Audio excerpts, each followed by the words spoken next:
Whoa. It's a great opening scene. Okay, I don't hear any audio. Oh yeah, where's the game audio, guys? I mean, Geralt is really sexy, but I need some audio. Cool. Oh, there we go. Thank you, gentlemen. Okay, so this is basically sort of a minor quest in the game. It's called Griffin Hunt. You found a contract, or you met somebody, and you got a contract to go hunt a griffin.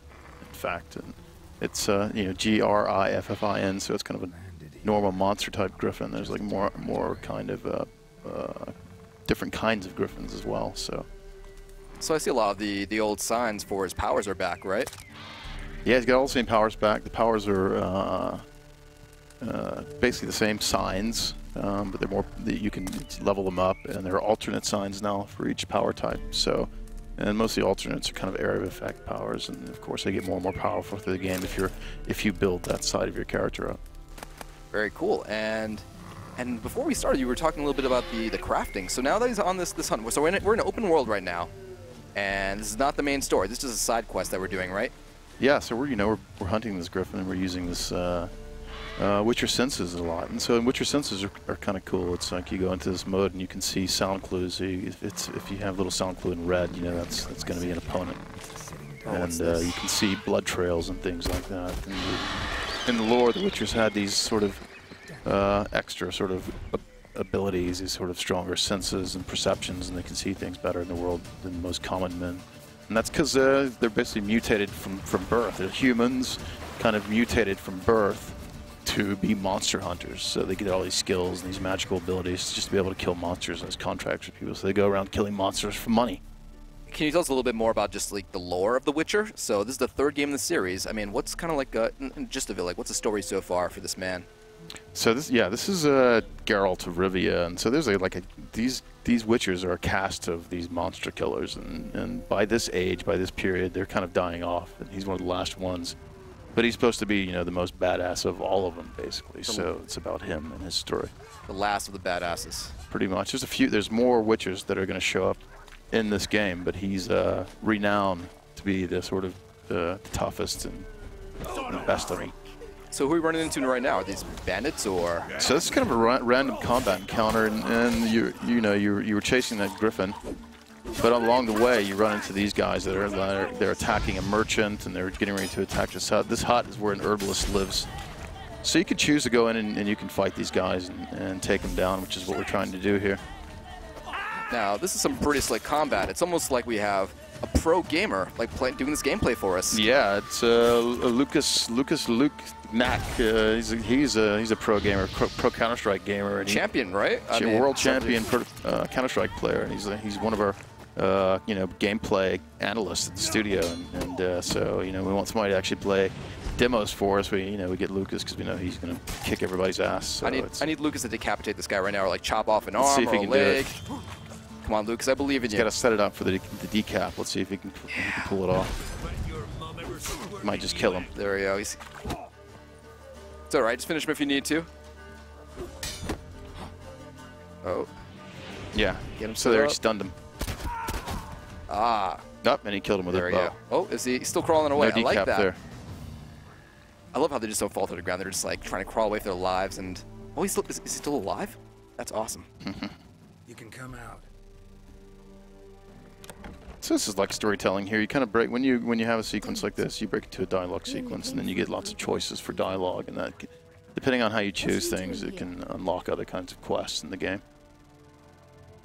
Tracking a griffin. So this is a character you meet, and now since you've basically taken care of these scumbags that are trying to take her hut down, you can go back to her, and she'll sell you potions and potion ingredients and so forth at lower prices. And can't she repay us in any other ways? Sorry? Can she repay us in any other ways?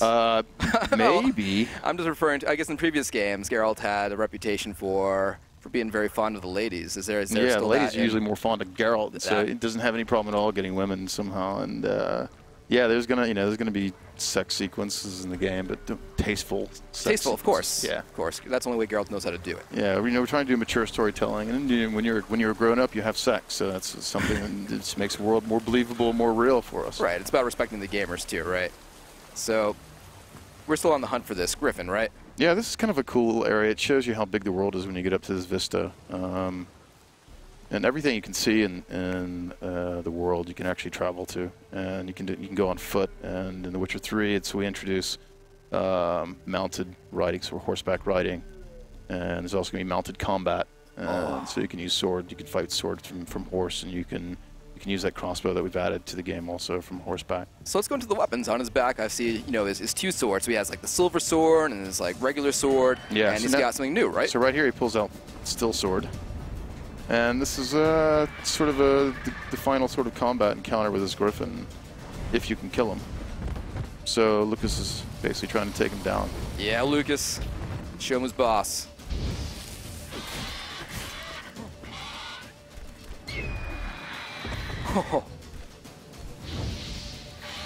You almost feel the power of that griffin when it stomps towards you. Yeah, it's pretty cool to hear that stuff. Sound design's really fun to do in the game. And these encounters can get pretty insane, right? I mean, this griffin is huge, but do they get bigger than this? Can you tell me? They can get bigger than this, yeah. We can't really talk about all the monsters that are going to be kind of a spoiler to talk about all the monsters, but you saw a lot of stuff in the trailer, and so you fight all those monsters, obviously, and there's a lot more. I think there's like, I don't know, 70 different kinds of monsters in the game, something like that. So yeah, there's the silver sword, and the silver sword's used against sort of monsters usually and magical creatures, so.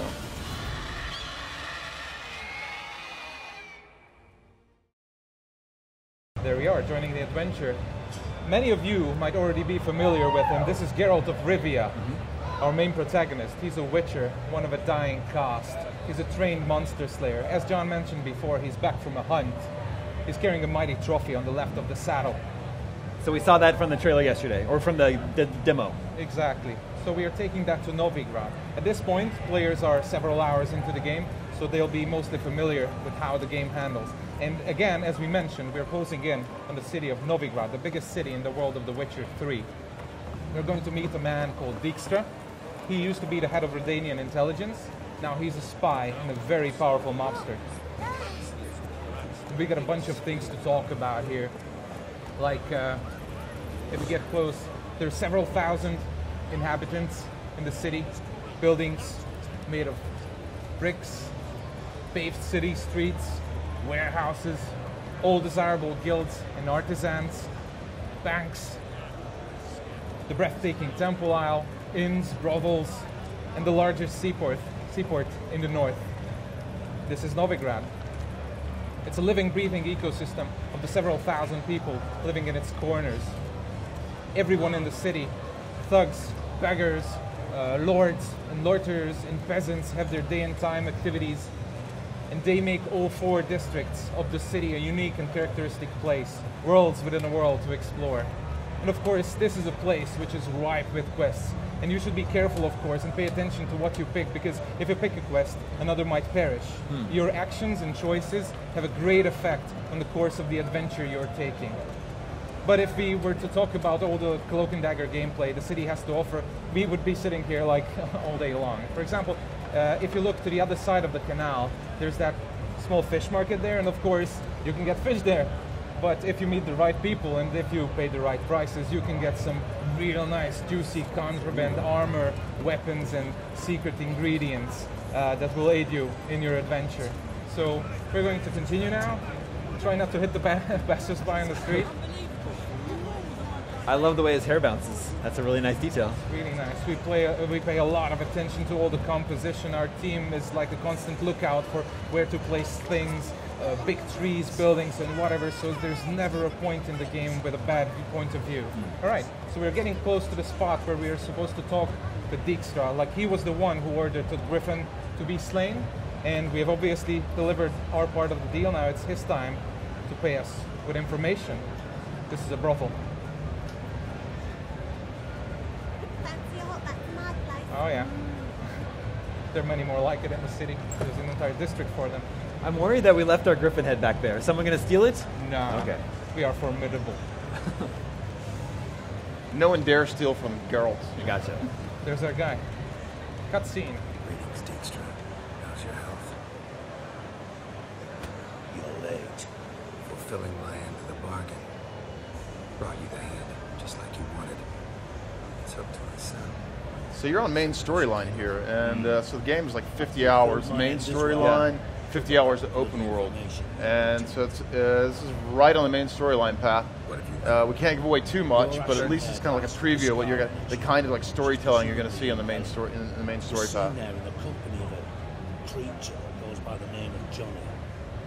Don't laugh, but to believe the witness's tale, this being looks a bit like a child and lives in some burrow in the woods. Probably a Bucka or a Luton. But she's in Velen. Damn it. Geralt, is she who I think she is?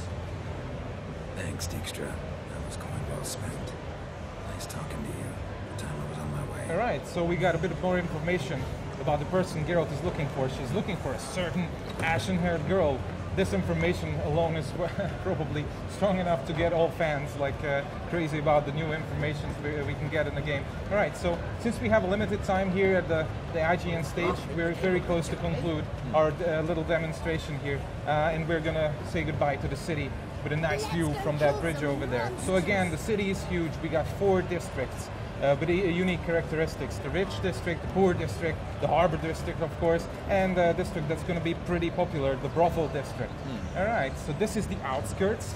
That's where the adventure begins to the south, and yeah, this is Novigrad. And just a reminder, everything you see in this world, you can actually travel to. It's a big open world gaming experience. So it's I'm the type of gamer that tries to do side quests before story missions, so I have a feeling I'm going to be very distracted constantly playing this You game. will have plenty of opportunities in this region and basically every region in the game to do that.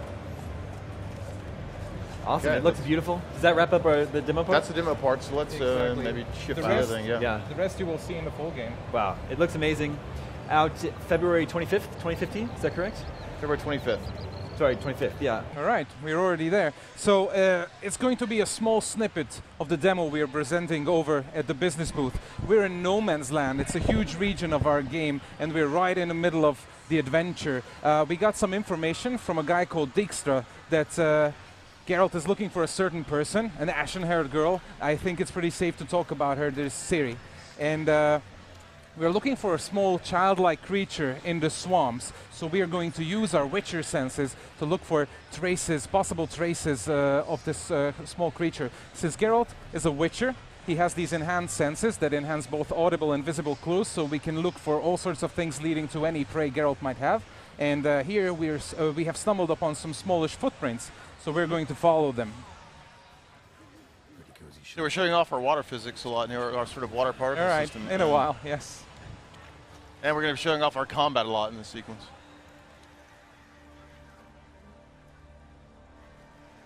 Johnny?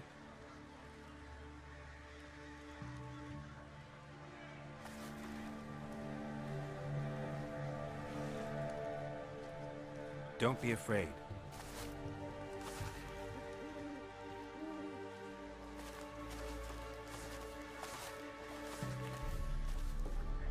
You're a Bucka? Ah, a godling. Not many of you left. I'm looking for a woman with ashen hair. Seen her? Tell me everything from the start. Where did you see her? What was she doing? It's important to me. Why not? Lost your voice? Can I help you somehow?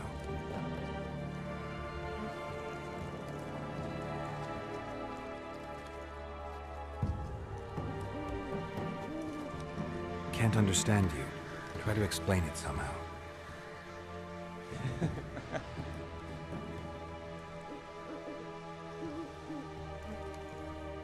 Want me to follow you? No choice, I guess.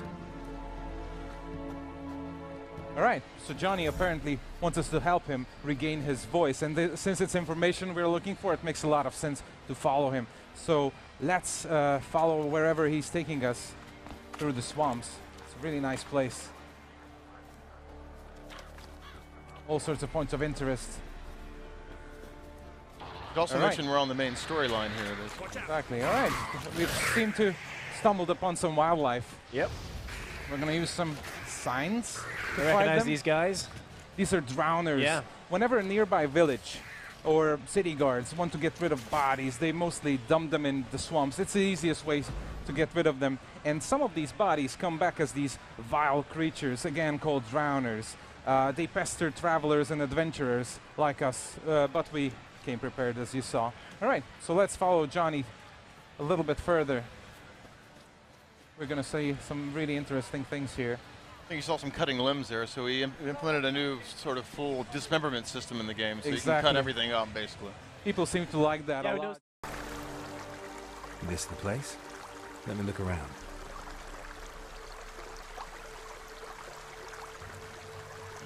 Something's on the ledge? Something that'll get you your voice back?